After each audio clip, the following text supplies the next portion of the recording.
I usually do this routine first thing in the morning, but I was in a rush to get to the gym. That was a behind the back stretch, some flex bar stuff for my elbow, some wrist movements for making the snatch a little more comfortable. I have a toes up squat hold with the plate in front. I also had a 5-minute squat hold without the plate prior to this. Deep lunge and diaphragmatic breathing, which is actually for my digestion.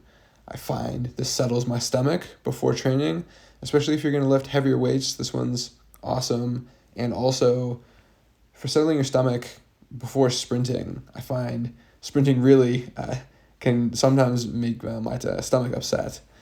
This is a 3x8 RDL. I'm finding that the optimal RPE for RDLs is around 7.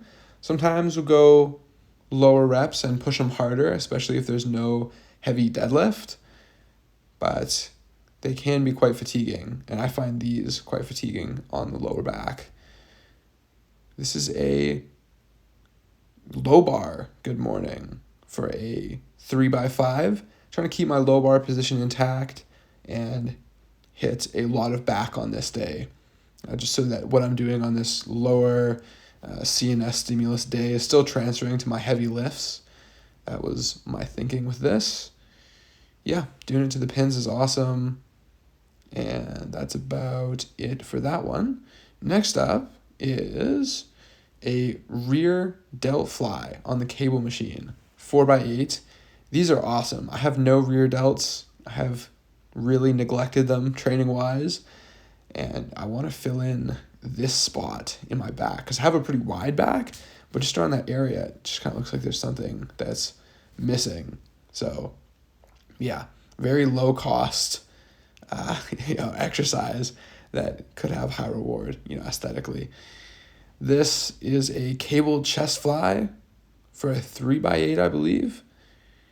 And I'm doing a little burnout at the end to really hit those upper chest fibers. I have it kind of in a pec deck setup here. I switch back to low to high later in this block just because I found it was hitting more of that upper chest. Okay, what do I have here? This is an incline dumbbell bench with the hundreds, 3x8. Yeah, no, these have been solid. These have been very solid. There's also an overhead press for a 4-second eccentric and a 2-second pause at the bottom. Yeah, that was pretty strict. That was not a 2-second pause. Man, things go so fast. I think I'm doing 2 seconds, I promise. Oh man. Anyways, this was a 3x5. Trying to get that overhead pressing strength going for when I eventually get back to doing clean and jerks. And I've done a lot, so I'm excited to see how that translates. This is a hip flexor movement. Yeah, just trying to build them up.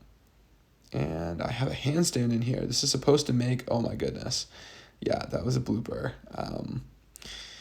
Yes, the handstand is supposed to make my ollie lifts feel a little more comfortable, with that wrist extension position and how it's, just holding that bar up. I think this is going to translate to jerks pretty well. I went to the buffet after this, so the last word is going to be buffet.